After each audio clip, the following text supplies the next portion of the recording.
get them to whatever point you want. You can even have a lie down and a chill. So yeah. Oh shit, I broke it.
Hi fellas, welcome back to another video. Going to be cracking on doing a few jobs on the Cooper tonight. So I've been putting this off for months and months and months now, basically because I just don't like drilling holes. So I've got to drill and tap the driver's side sill so I can mount the subframe shroud. I'm not sure whether I'm going to have to do the passenger side or not. We'll find out as we get into it. So yeah, I've got those to do. Those have been painted, ready to go on, and I've fitted some rubber washers on the inside there, which literally just pop out. I said they do come out. Yeah, so I've bought a drill and tap set as well, so I can drill the hole, get rid of the old threads, and then tap it with a new thread. And I don't know what size I'm going to be doing it yet, which you'll find out. And I've got an assortment of different fixings as well to put that on, different thread sizes, different head sizes as well. So obviously make sure that hole's covered once it's fitted to the car. Also, I've got some new indicator lenses for the driver's side. So the one on mine is cracked where you tighten it up where the fixing goes in. So obviously I've hunted down some new old stock stuff. So you can tell this is original parts because they actually have a part number stamped on the inside here. So the part number for these, if anyone wants to know, is 54570451. You have to get your glasses out for that. Yeah, so I've got two of those, basically to see which one matches the opposite side the best. And then whichever one I don't need, I'll either put it on a shelf or somewhere, or stick it on eBay. So I've got that to do. I've got a couple of jobs to do on the inside of the car as well. Basically just removing stuff. I'm not putting anything in there. So yeah, small little jobs to do tonight. Oh, while I'm here as well, let me give a little shout out to the candy seller. Basically, during lockdown, my brother set up a sweet business where basically you can get sweets delivered to your house. So I've been trying these for the last, I don't know, 6 months, and they're certified. They're actually mint. No stale sweets that you get from kind of Haribo and stuff. So they're mint. And I said to him, give me a discount code for you guys. So basically the discount code is CMD for Classic Mini Details 10. So you get 10% off. I'm going to leave everything in the pinned comment as well. So if you order it, send me a picture, tag me on Instagram, and I'll share it on Instagram and YouTube or what have you. So yeah, that's that. Anyway, that's enough waffling. Let's get cracking on with a few jobs and see how we get on. Right, okay, so as you can see, the outside of this light here is cracked. Now, when I offer these up, I think, colour-wise, I think that one matches the best. That seems to be in the best condition. So I'm not going to teach you how to suck eggs and fit this. It's basically 2 screws there. If you can't fit that, then you probably shouldn't have a driver's license. But right, I'm going to crack on with this, do the easy job first, and then we'll get on to drilling the sill. Do you know what? This is what I love about old cars. To get this off is basically 2 screws. If you were to try and do this job to a modern car, you'd end up taking a bumper off. Easy as that. Right, okay, and just like that, it's done.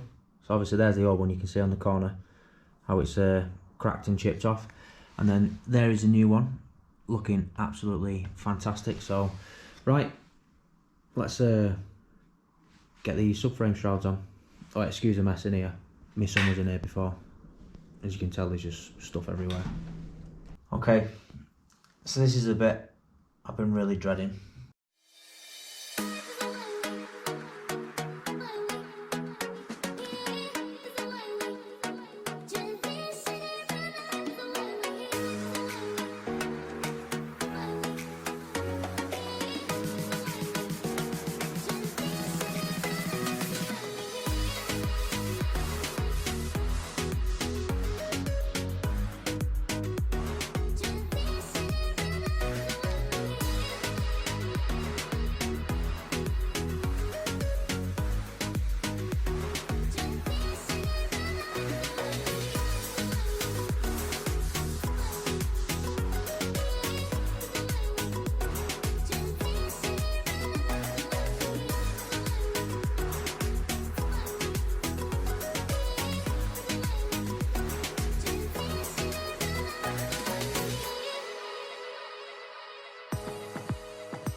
Right, okay, so you've just seen me do the other side, and I thought I'd just explain why I've put a washer on the inside of the subframe shroud there.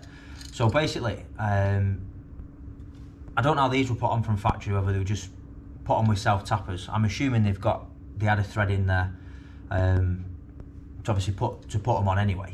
So I spoke to a couple of people who've used self-tappers, and the reason I've decided to thread it is every time you take a self-tapper out, if I ever have to take them off, that hole becomes weaker and weaker, or becomes bigger and bigger, sorry. So I decided if I tap them, when I've put the screw in and out as many times as I want, that hole's never gonna deteriorate in size. So like I say, I put a washer on the inside of that subframe shroud, basically. So what'll happen is when it's on the sill like that, I'll have like a 2mm air gap between the subframe shroud and the sill.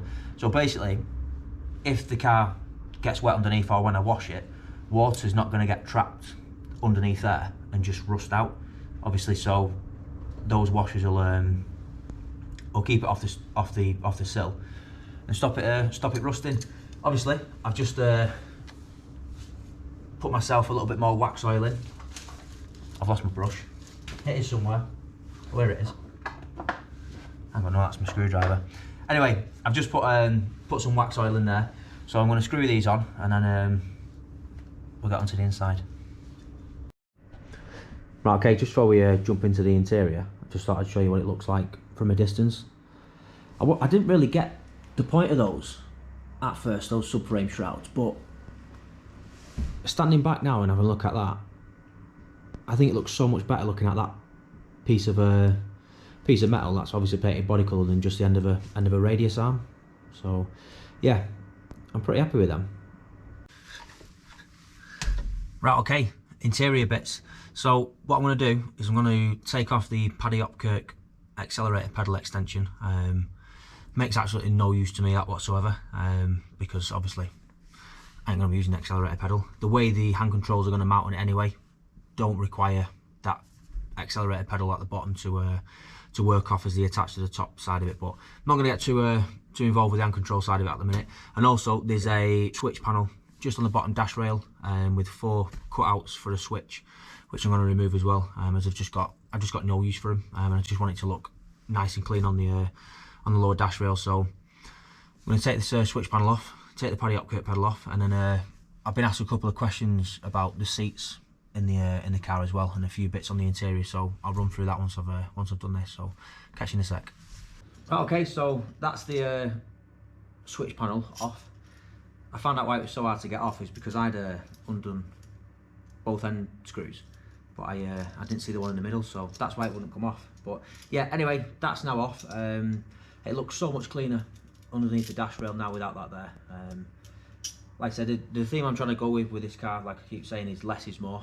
The less bits I've got on it, I just really like real simple engineering when it comes to me minis. So yeah, I'm going to keep that anyway, because that may come in use for me on another vehicle, whether it be my van or a future project. So yeah, I'm going to keep that to one side. The paddy upkirk accelerator pedal, that has now been took off. I couldn't screw it off with a screwdriver, so I ended up having to drill the right hand side out because the threads on it were just absolutely seized solid. So as you can see on the floor there, you can just see the remnants of the screw that was holding it in, obviously, when I drilled it out. So yeah, I'm really happy with that now. I'm actually quite surprised how small the accelerator pedal is on a Mark 1.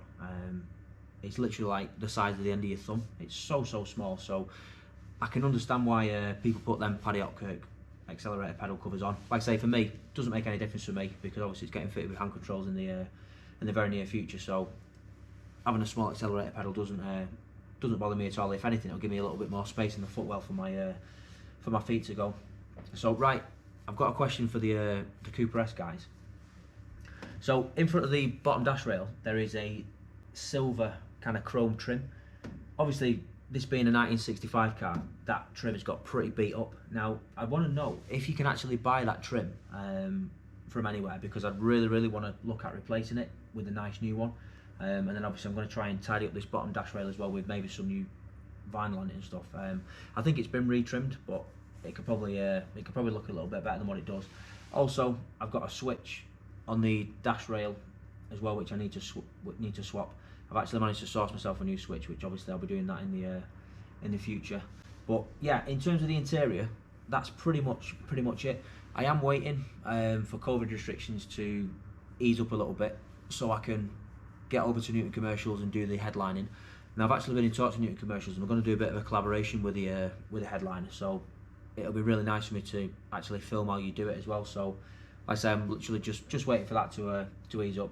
So I'm going to bring in the car now actually, and just explain to you about these seats in it, because I've been asked numerous times about the seats. Are they standard? Are they, are the extras or what have you? So jump in and I'll show you. Right, okay, so I've been asked numerous times about the seats in the car, and I thought I'd kind of just mention it on a video rather than keep replying to people on a comment, just in case anyone else is curious as to what they are. So basically, these were actually a factory option for the Cooper S in 1965. Any car previous to 1965 would never have come with these unless they've been put in afterwards. And like I say, any car from 1965 onwards could have either come with two options: the standard Cooper S seats or the factory recliner ones. So these seats have actually, like I said, they've got a lever on the side here, so you can put them backwards, forwards. You can get them in a real nice seating position. And what I love about these is you can literally just get them to whatever point you want. You can even have a lie down and a chill. So yeah. Oh shit, I broke it. They don't come up on their own unless you go, well, they do actually, if you go too far. They don't. But yeah, these are super comfy, and what I really like about these seats as well is obviously when I get my chairs in vehicles when I'm driving, I put my seat backwards and I can get my chair in, have that one facing right the way forward, chair over on the back seat, and that's job done. It doesn't like coming up that chair, does it? So yeah, like I say, I hope that clears it up for a few of you if you've been curious. So Newton Commercials actually do the seat covers for them. I think the seat covers, I think they're about 699 quid. I'm not sure whether that includes a seat frame or not. I'm not 100% sure. Don't quote me on that. But yeah, Newton Commercials do these. So yeah, that's pretty much it for the interior. Like I say, once I get the headlining done, I'm going to give the interior a proper good once over, and I've got like a protection kind of kit I need to I need to put on it, like I say, once I've done the cavity waxing and stuff. But I'm going to save all that cavity waxing for a full video, because I'm going to do the whole car at once rather than doing little bits here and there. And I can just show you the bits where I think you need to put that protection to stop your cars rusting. Like I say, even though this car's probably never going to go out in extreme weather conditions, I've said it before, you can never have enough rust protection on a classic Mini. But right, let's jump out, and I'm going to wrap this one up. Right, okie dokie. So that's going to wrap up this week's video. Like I say, not masses of work done on the car, but it's all the little niggly jobs which I've been wanting to do for ages, but I've just not got around to doing. So like I say, on the exterior of the car now, there's not anything left to do apart from obviously do the Cooper S wheels, which I'll be doing very shortly. So like I say, I'm really pleased with the outside of the car now. Like I say, it's just a couple of little jobs to do on the interior, and then once those two are done, I'm going to get started underneath the engine bay. I was going to start the engine underneath the engine bay this week, but I've not got much time on my hands at the minute, so I can only really do little stuff. I don't really want to get massively involved with that, because knowing what I'm like, it'll probably escalate a little bit. So I don't want to kind of be rushing to get things finished. So yeah, that's that this week. I'm going to do a video on this little baby behind me. There's a couple of people messaged me on Instagram saying, saw your Mayfair in the back, are you going to do a bit of a walk around? So I'll probably do a bit of a walk around on that actually, and tell you a little bit more about it. There's nothing I really do with that car apart from it just sits there and does nothing. So yeah, I'll do a bit of a walk around on that. Like I say, as soon as the roads clear up a little bit and there's not as much salt on the road, I'm going to get it back out on the road as well, because it needs an MOT. It just needs a few little maintenance bits doing quick. It's literally just been sat in the opposite garage for probably 12 months. It only moved in here a couple of weeks back, just because I needed to put some stuff in there out of my van. So yeah, I'll do a video on that one. But like I say, if you've got any questions as well, guys, as always, drop me a comment and I'll get back to you, and I shall see you on the next one. Oh, don't forget as well, before I go, in the pinned comment, there's the sweet plug, 10% off. I'll leave my discount code in there and all that kind of stuff. So until next time, guys, see you later, and I'll catch you in the next one.